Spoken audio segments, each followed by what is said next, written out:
Bismillahirrahmanirrahim. Assalamualaikum warahmatullahi wabarakatuh. Masih di pembahasan isim-isim yang marfu, yaitu yang pertama fa'il, yang kedua naib fa'il, yang ketiga mubtada, yang keempat khobarnya mubtada, yang kelima yang masuk kategori marfu adalah isimnya kana. Jadi isimnya kana ini adalah marfu. Kana dan saudari-saudarinya ya. Kita bahas satu persatu poin-poinnya, kita baca. Kita mengerti ya, kana dan saudari-saudarinya merupakan fiil yang masuk pada susunan mubtada dan khobar. Fungsinya, kana ini merofakan mubtada dan menasobkan khobarnya. Mubtada yang telah dirofakan, kemudian berubah nama menjadi isimnya kana, kemudian khobar yang telah dinasobkan dikenal dengan khobarnya kana. Kita lihat dari tabel dari poin nomor 1, awalnya ada lafadz Muhammadun Naimun. Kita tahu lafadz Muhammadun Naimun ini terdiri dari mubtada khobar. Jadi Muhammad mubtada, Naimun adalah khobarnya. Kemudian ditambahkan lafadz kana, maka berubahlah menjadi kana Muhammadun Naim.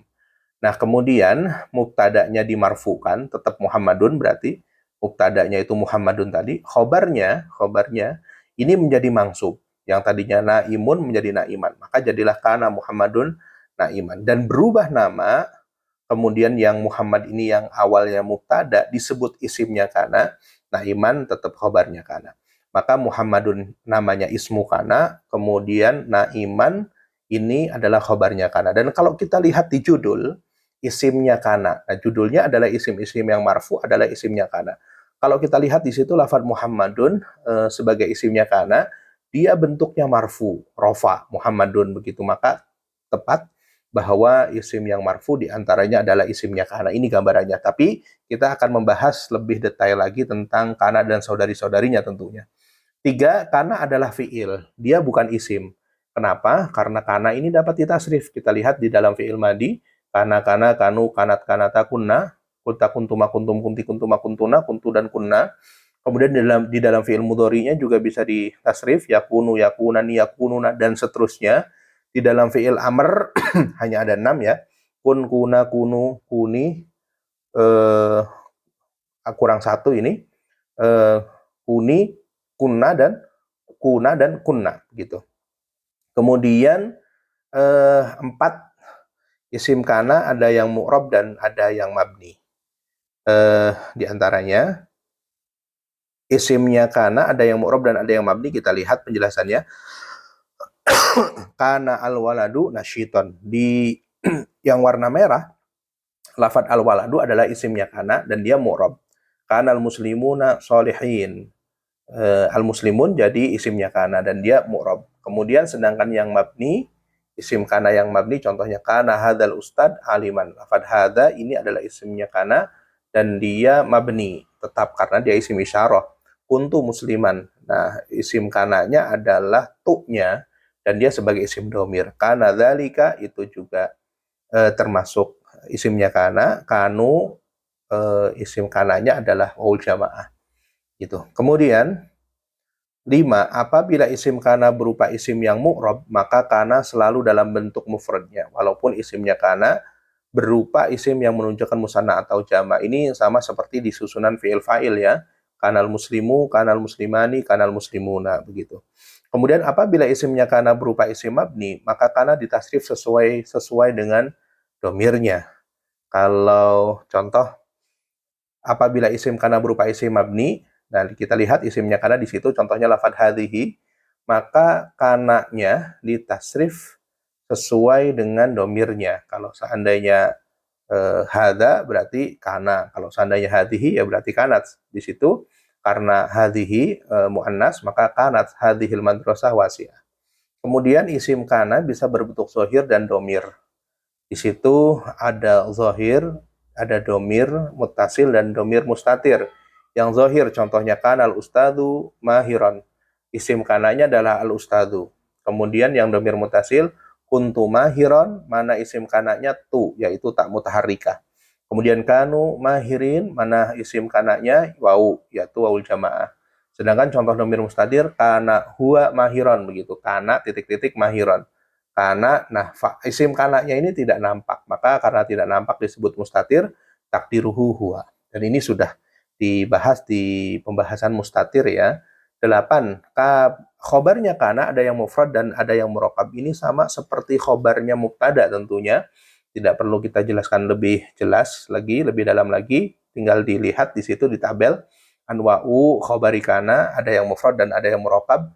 Murokabnya terdiri dari jumlah ismiyah, fi'liyah, jar majrur, zorof zaman, zorof makan, dan idofah tentunya.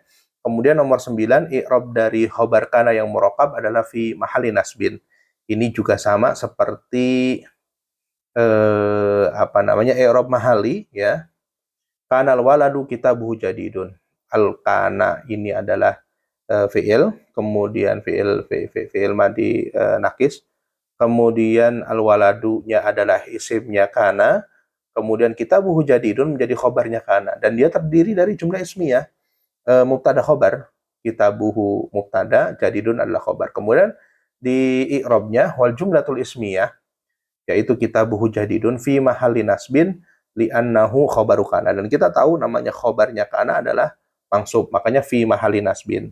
Kana Muhammadun na'iman. Nah, na'iman ini mansub, maka lafadz kitabuhu jadidun ini fi mahalli nasbin li'annahu khobaru kana. Kemudian juga contohnya kanal mudarrisuna hadaru. Hadaru menjadi khobarnya kana dan dia jumlah fi'liyah, fi'il fa'il. Hadarunya fi'il, wawunya adalah fa'ilnya sebagai wawu jamaah. Maka wal jumlatul fi'liyah, lafadz hadaru ini fi mahalli nasbin juga di annahu khobarnya kana. Kemudian kita perlu ketahui ada saudari-saudarinya kana, akhwatu kana. Karena kana ini mu'annas maka kita sebut saudari ya, maka disebut akhwat. Yang pertama asbaha, yang kedua adha, selanjutnya zolla, amsabata, laisa, soro. Tinggal dilihat sendiri dan di situ ada contohnya. Kemudian di poin selanjutnya ada saudari yang lainnya yaitu madama, mabariha, ma'infaka, manfaka, mafatiha, dan mazala. Nah, keterangannya saudarinya karena di atas juga masuk susunan mubtada dan khobar yang fungsinya merupakan mubtada dan menasobkan khobar. Jadi kalau kita lihat di sini contoh nomor 1, asbahal matoru nazilan. Asalnya mubtada khobarnya al-matoru nazilun. Kemudian di nomor 5, al-waladu naimun. Di nomor 6, ad-darsu sokbun. Di nomor 7, Muhammadun ustadzun. Itu ya. Kemudian dan seterusnya. Nomor 8 juga al-yaumu mumtirun. Itu. Jadi asariku mukaddirun dan sebagainya itu susunannya awalnya adalah mubtada khobar. Kemudian nomor 9, 10, 11, 12. Mabariha, manfaka, mafatiha, dan mazala disebut af'alul istimrar. Berfungsi untuk menjelaskan terus-menerusnya sifat isim dengan khobarnya dan ia harus didahului dengan huruf nafi. Maka kita lihat di situ ada huruf nafi, ma, fi'il madinya, mabariha, ma infaka, mafatiha, mazala. Dan kalau diubah menjadi fi'il mudhari tentunya huruf nafinya berubah menjadi la ya gitu. Umpama ma infaka, infaka yanfaku, maka diubah menjadi fi'il mudhari maka menjadi la yanfaku. Gitu. Lafadz madama berfungsi menjelaskan jangka waktu selama begitu. Maka di nomor 9 sampai 12 itu artinya senantiasa gitu. Kemudian nomor 11, untuk menentukan mana isimnya kana dan khobarnya kana, terlebih dahulu harus dicari mana mubtadanya dan khobarnya, sehingga apabila didapat khobarnya di depan dan mubtadanya di belakang, maka isim dan khobarnya kana juga menyesuaikan. Contoh, fil baiti ar-rajulu, asalnya ar-rajulu fil baiti.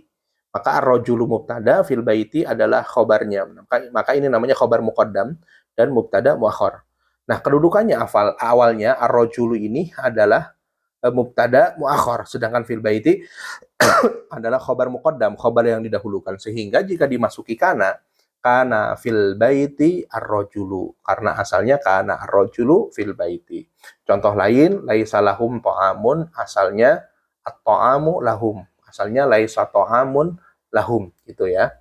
Kemudian 12, kana dan saudari-saudarinya ada yang memiliki 3 bentuk fiil, 2 bentuk fiil, dan 1 bentuk fiil. Berikut gambarannya. Contoh kata laisa, ini adalah fiil madi. Karena dia bisa ditasrif. Laisa, laisa, laisu, laisat, laisata, lasna, lasta, dan seterusnya. Tetapi tidak ada mudori dan amarnya. Begitu. Kita lihat di paling paling bawah di sebelah kiri lafadz laisa itu hanya ada fi'il madi, tapi mudhari dan amarnya tidak ada. Dan untuk yang lainnya bisa dilihat sendiri. Lafadz kana yakunu kun, asbaha yusbihu asbih, adha yudhi adhi, amsa yumsi amsi, dan sebagainya. Itu ada fi'il madi, mudhari, dan amarnya. Yang bagian bawah, madi dan mudhari, amarnya tidak ada, tapi untuk lafadz laisa hanya ada fi'il madinya saja, mudhari dan amarnya tidak ada bentuknya. 13, kana dan saudarinya disebut fi'il nasih, menghapus atau mengubah. Disebut fi'il nasih karena fi'il jenis ini mengubah kata di depannya. Contohnya lafadz kana mengubah lafadz Muhammadun naimun menjadi Muhammadun naiman. Tadinya Muhammadun naimun dimasuki kana menjadi Muhammadun naiman. Maka kana ini disebut fi'il nasih. Juga kana dan saudari-saudarinya disebut dengan fi'il nakis, kurang. Nah, ketahuilah bahwa fi'il terbagi atas dua, yaitu fi'il tam dan fi'il nakis. Tam itu sempurna, nakis itu kurang. Baik, yaitu fi'il tam itu adalah yang membutuhkan fa'il untuk menjadikan kalimat sempurna. Contoh rokodat Zainab, rokodat fi'il, Zainab fa'il. Dhahaba Zaidun, dhahaba fi'il, Zaidun fa'il. Ja'a Aliyun, ja'a fi'il, Aliyun fa'il. Begitu. Tapi kalau fi'il nakis, yaitu fi'il yang membutuhkan khobar untuk menjadi kalimat sempurna. Yang termasuk fi'il nakis adalah ya tadi fi'il kana dan saudari-saudarinya. Contohnya kana Aliyun jamilan, kanat Fatimatu jamilatan. Nah, kita ambil contoh di sebelah kanan. Kana Aliyun jamilan. Ali itu ganteng gitu ya. Kata kana aliyun seakan-akan, saya katakan seakan-akan sudah tersusun atas fi'il dan fa'il. Kana fi'ilnya, aliyun fa'ilnya, walaupun sebenarnya bukan ya. Aliyun itu adalah isimnya kana. Tetapi ini ada yang kurang dari pemahaman tersebut. Beda dengan yang di atas. Contoh di atas itu yang fi'il tam, kita ambil ja'a aliyun. Ya, fi'il fa'il itu sudah cukup. Tapi kalau kana aliyun, ini seakan-akan sudah tersusun atas fi'il dan fa'il, tetapi ada yang kurang dari pemahaman tersebut. Oleh karenanya, dia disebut dengan fi'il nakis, fi'il yang kurang. Maka harus ada kelanjutannya, kana aliyun. Kenapa? Nah, dilanjutkan dengan lafadz jamilan tadi. Maka kita sering mendengar cara mengi'rab kana yakunu, fi'il madi, fi'il mudhari. Contoh kana, fi'ilun madin, nakis. Nah, ada lafadz nakisnya. Nah, maka inilah maksudnya dari lafadz nakis tersebut. Kana fi'ilun madin nakis mabniun alal fathi. Kanat fi'lun madin nakis mabni alal fathi wa ta'ul ta'nis. Yakunu fi'lun mudhari nakis dan sebagainya begitu. Kemudian 15. Lafadz yakunu, huruf nunnya boleh dibuang untuk tujuan takhfif, peringanan, dengan syarat sebagai berikut. Yang pertama, bentuknya fi'il mudhari yang mazum. Mazumnya dengan sukun, setelah nun itu bukan sukun, dan setelah nun tidak ada domir mutasil. Contohnya ada 5 di situ. Walam yaku minal musyrikin, walam aku bagian, qalu lam naku minal musallin, iya dan sebagainya. Ijhada wala taksal wala taku ghafilan. Itu memenuhi 4 syarat yang di sebelah kiri. Tetapi jika tidak memenuhi syarat, maka nunnya tidak boleh dihilangkan. Contohnya, yang pertama, contoh tidak memenuhi syarat karena bentuknya fi'il madi, kana kan fi'il madi. Sedangkan syarat yang pertama, syaratnya adalah harus fi'il mudhari. Maka nunnya nggak boleh dibuang. Kemudian karena mazumnya dengan membuang nun. Tadi syaratnya mazumnya harus dengan sukun, bukan dengan membuang nun. Dan kita tahu yang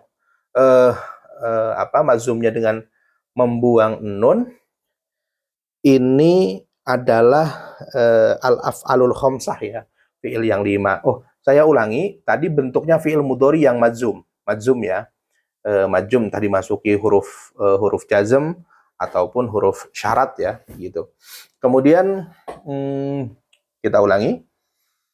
Maka yang kedua, karena mazumnya dengan membuang nun, dicontoh malam takunu ta'malun, di situ bukan berarti nunnya hilang ya.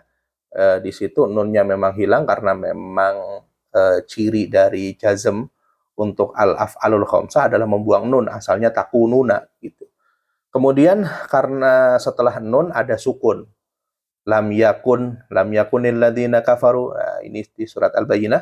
Lam yakunil ladzina kafaru min ahlil kitabi wal musyrikin. Asalnya lam yakun ya. Lam yakun alladzina, adapun diubah menjadi kasrah, kita sudah pernah mempelajari harokat sukun yang berubah di video sebelumnya. Lam yakunil ladzina kafaru. Nah, maka lafad huruf nunnya tidak boleh dibuang, tidak boleh menjadi lam yaku alladzina kafaru, begitu, tidak boleh. Kemudian juga karena setelah nun ada domir mutasil, ini juga nunnya tidak boleh dibuang. Contoh, wa illam yakunhu, nah, nggak boleh nunnya dibuang menjadi wa illam yakuhu, begitu. Itu gambarannya. Kemudian mengerop kana dan saudari-saudarinya, karena yakunu laisa asbaha, itu sudah ada gambarannya. Karena fi'il madi nakis, yakunu fi'il mudhari nakis, laisa fi'il madi nakis, asbaha fi'il madi nakis. Kemudian disebutkan fungsinya. Saya ambil contoh lafadz kana fi'ilun madi nakis, fungsinya tarfa'ul isma wa tansibul khobaro, merofakan isim dan menasobkan khobar, mabniun alal fathi. Kemudian fi'il mudhari juga, laisa juga begitu, asbaha juga begitu. Kemudian dicontoh kana Muhammadun naiman, kana fi'lun madin naqis tarfa'ul isma wa tansibul khabar, merofakan isim menasobkan khabar, mabni dengan fathah. Kemudian Muhammadun isimnya kana marfu, dan seterusnya. Naiman khabarnya kana mansub, wa alamatun nasbihi fathah zahir wa huwa mufrad. Kemudian juga dicontoh laisal ustadu jahilan, yasiru Muhammadun ustadan, yasiru Muhammadun ustadan, wa Muhammad menjadi guru. Yasiru adalah fi'il mudhari nakis, Muhammadun menjadi isimnya yasiru, ustadzan menjadi khobarnya yasiru. Kuntu toliban, kun adalah fi'il madi nakisnya, tu'nya yang domir baris mutasil ini dia sebagai isimnya kunnya ya. Kemudian tolib kun, kemudian tolibannya ini menjadi khobaru kun, begitu. Kemudian kana mahiron, kana fi'il madi nakis. Kemudian isim kanaknya adalah domir mustatir, takdiruhu huwa, mahiron ini menjadi khobaru kana, begitu. Itu sekilas, bukan sekilas lagi, saya rasa itu sudah rinci banget, sudah jelas banget penjelasan tentang kana wa akhwatiha. Di bab selanjutnya, di video selanjutnya kita akan membahas tentang isim marfu yang lain, yaitu khobarnya inna. Kalau tadi isimnya kana, sekarang khobarnya inna dan saudari-saudarinya. Semoga bermanfaat. Assalamualaikum warahmatullahi wabarakatuh.